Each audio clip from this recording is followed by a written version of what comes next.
प्यारे विद्यार्थियों, एक बार फिर आप सभी का गणित की इस वर्चुअल पाठशाला में हार्दिक स्वागत है।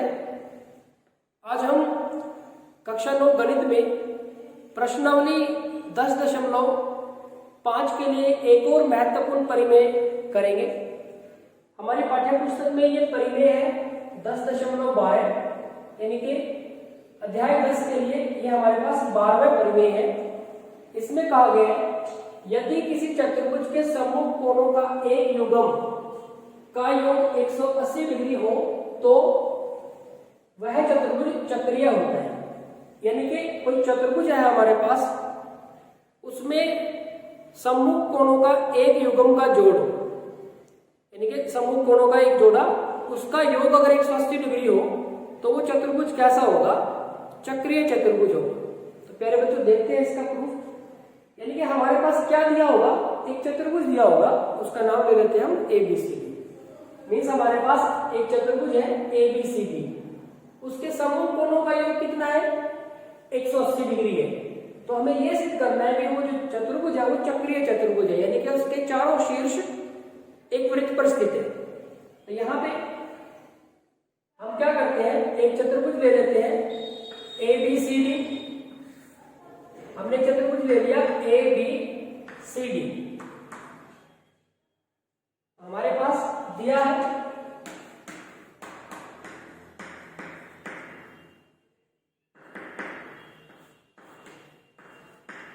एक चतुर्भुज ABCD जिसमें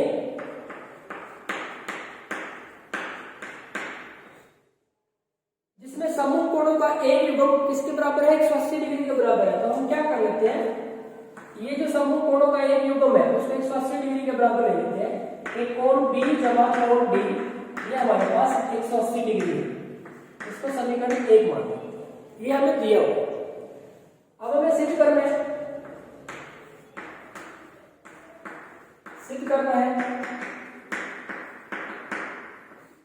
क्या सिद्ध करना है? हमें सिद्ध करना है कि ABCD एक चक्रीय चतुर्भुज है। हमें यह सिद्ध करना है कि ABCD एक चक्रीय चतुर्भुज है। प्यारे बच्चों, ABCD एक चक्रीय चतुर्भुज कब होगी? जब इस चतुर्भुज के चारों शीर्ष एक वृत्त पर स्थित हो। तो हम क्या करते हैं कि इसको विरोधाभास से प्रूव करते हैं। अब इसका प्रूफ देखते हैं।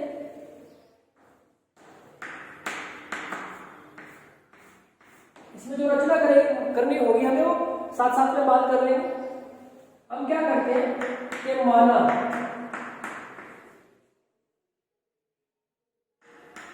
ABCD एक चक्रीय चतुर्भुज नहीं है। चक्रीय चतुर्भुज नहीं है, इसका अर्थ यह हुआ कि इसके चारों शीर्ष जो एक वृत्त पर स्थित नहीं है। अब हम क्या करते हैं कि बिंदुओं A, B और C से गुजरता हुआ एक वृत्त खींचिए जिस पर बिंदु D स्थित नहीं है। जिस पर बिंदु D स्थित नहीं है। तो क्या किया हमने कि A, B और C से गुजरता हुआ एक वृत्त खींचा है जिस पर बिंदु D नहीं है। अब प्यारे बच्चों, क्योंकि A, B और C सरेखी बिंदु नहीं है, असरेखी बिंदु है, ये तीनों एक ही रेखा में तो हो नहीं सकते। क्यों नहीं हो सकते? क्योंकि ये चतुर्भुज के शीर्ष है, तो ये एक ही रेखा में तो हो नहीं सकते। तो हमने क्या किया कि इन बिंदुओं से गुजरता हुआ एक वृत्त खींचा। कैसे खींचते हैं हम? AB का और BC का लंबसम द्विभाजक जहां पे मिलेगा वो हमें केंद्र प्राप्त हो जाएगा और उसको केंद्र मान के OA, OB या OC को त्रिज्या मान के हम एक वृत्त खींच देंगे। अब जब ये वृत्त हम खींचेंगे तो हमारे पास दो स्थिति प्राप्त होगी। एक तो स्थिति, मान लो यहाँ पे वो इनके लंब समद्विभाजक मिलते हैं, और जब हम वृत्त खींचते हैं तो एक तो स्थिति हमें ये प्राप्त होती है कि जो डी है वो इस वृत्त के अंदर रह जाए, वो जो डी पॉइंट है वो इस वृत्त के अंदर रह जाए। और दूसरी स्थिति हमें ये प्राप्त हो सकती है, दूसरी स्थिति में हमें कुछ ऐसी सिचुएशन प्राप्त हो सकती है कि ए, बी और यहाँ पे सी, और वो जो डी पॉइंट है वो वृत्त के बाहर चला जाए, जो डी पॉइंट है वो वृत्त के बाहर, क्योंकि हमने क्या लिखा है कि जो डी बिंदु है वो वृत्त पर स्थित नहीं है। अब ये हमारे पास वृत्त का केंद्र O है, यहाँ पे भी हम वृत्त का केंद्र O, यानी कि दो स्थिति बन सकती है हमारे पास, स्थिति एक और स्थिति दो, दोनों के लिए प्रूफ एक ही है। अब प्यारे बच्चों, अगर हमारे पास जो बिंदु D है वृत्त के अंदर अगर रह गया, बिंदु D अगर हमारे पास वृत्त के अंदर रह गया तो हम क्या करते हैं, इसको AD को आगे बढ़ा देते हैं। हम क्या करते हैं, इसको AD को आगे बढ़ा देते हैं। इस तरह से हमने इसको AD को आगे बढ़ाया, तो जब AD को आगे बढ़ाया तो कहीं ना कहीं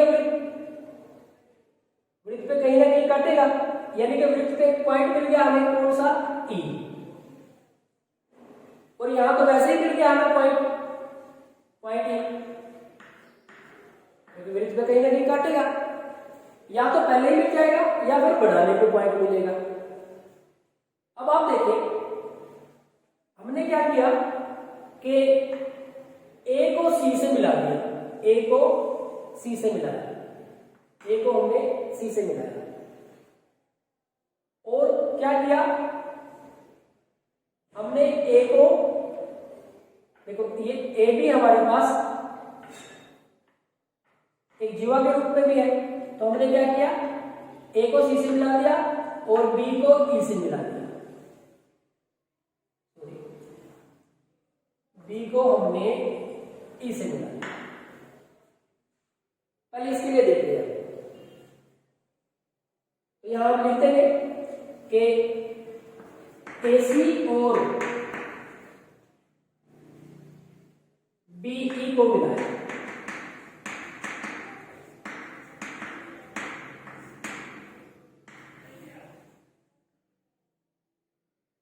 यहां पे आप देखो इस केस में तो E बिंदु हमें वैसे ही मिल गया,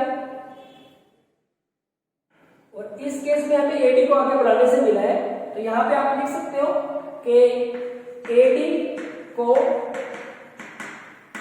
बढ़ाने पर वह वृत्त को बिंदु E पर प्रतिच्छेद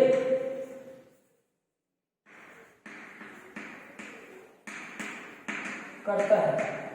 जो रेखाखंड है हमारे पास AD, वो उसको आगे बढ़ाने पर वृत्त को बिंदु E पर प्रतिच्छेद करता है, और यहाँ पे AD रेखाखंड वैसे ही प्रतिच्छेद कर रहा है E बिंदु पर, तो ये हमने लिख दिया। अब हमने क्या किया, यहां से AC को मिला दिया और क्या किया, BE को मिला दिया।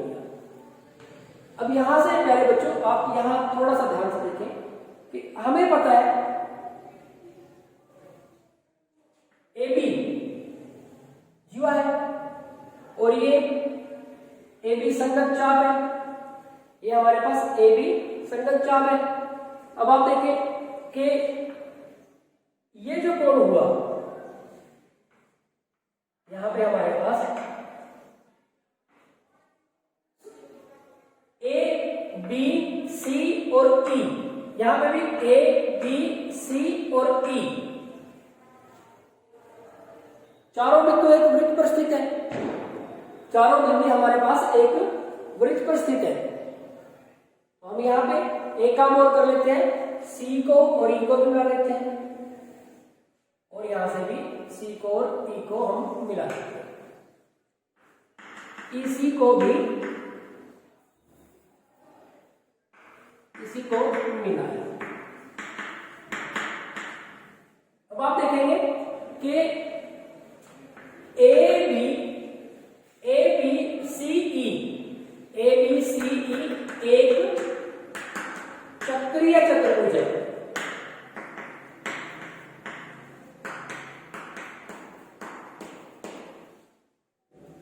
ABCE एक चक्रीय चतुर्भुज है। अब अगर ये चक्रीय चतुर्भुज है तो इसके सम्मुख कोणों का जोड़ कितना होगा? 180 डिग्री। हम जानते हैं कि चक्रीय चतुर्भुज के सम्मुख कोणों का जोड़ 180 डिग्री होता है, इसलिए कोण B प्लस कोण E कितना होगा? 180 डिग्री। यहां से देखो कोण B और कोण E कितना होगा, क्योंकि ये भी हमारे पास ABCE क्या है, हमारे पास ABCE चक्रीय चतुर्भुज है, तो यहां से भी ये बात लागू होगी। तो कोण B जमा कोण E 180 डिग्री होगा, लेकिन कोण B जमा कोण D ये तो 180 डिग्री है ही हमारे पास, दिया गया है हमारे पास समीकरण 1 से। यहां पे आप लिख देंगे समीकरण 1 से। इसका मतलब ये दोनों आपस में बराबर है, कोण P जमा कोण E और कोण B जमा कोण D ये आपस में बराबर है, तो कोण B कैंसिल कर लेते हैं, तो कोण E बराबर है कोण D। अब देखो ये वही बिल्कुल सेम जो परिमेय था हमारा, कौन सा परिमेय? 10.10 जो परिमेय था बिल्कुल वैसा ही बन गया ये हमारे पास क्वेश्चन। अब आप देखें कि जो कोण D है और जो कोण E है, ये जो कोण E है या फिर ये जो कोण D है और ये जो कोण E है, ये बराबर है। वैसे हमें इसकी भी जरूरत नहीं है कि EB को मिलाने की भी हमें जरूरत नहीं है, EB को आप ना भी मिलाएं कोई फर्क नहीं पड़ता, कि ये जो कोण, क्योंकि चक्रीय चतुर्भुज तो हमारे पास ये पूरी है, तो ये जो कोण E है और जो ये कोण D है ये बराबर है। लेकिन ये बराबर कैसे हो सकते हैं? ये तो बराबर तभी हो सकते हैं ना, ये हमारे पास बराबर तभी हो सकते हैं कि जब D और E समपाती हो, जो कि तभी संभव है जब बिंदु D और E समपाती हो। बिंदु D और बिंदु E समपाती होने चाहिए। इसका कारण प्यारे बच्चों क्या है कि यहां पे क्या कहा गया है कि ये जो D और E कोण है ये बराबर है। अब प्यारे बच्चों आप सोच के देखें कि अगर मैं इस त्रिभुज की बात करता हूं, इस त्रिभुज की, यहाँ पे इस त्रिभुज की अगर मैं बात करूं तो इस त्रिभुज के लिए ये जो हमारे पास है बाह्य कोण हो गया, और जो बाह्य कोण होता है वो अंतःसमकोण कोणों के प्रयोग के बराबर होता है, यानी कि इसके और इसके बराबर होगा, इसके और इसके बराबर हो सकता है, अकेला इसके बराबर नहीं हो सकता। ये वाला इससे तो बड़ा होगा, जो D कोण है इस E कोण से तो हमेशा बड़ा होगा। तो यानी कि जो कि तभी संभव है जब बिंदु D और बिंदु E समपाती हो, क्योंकि त्रिभुज का बाह्य कोण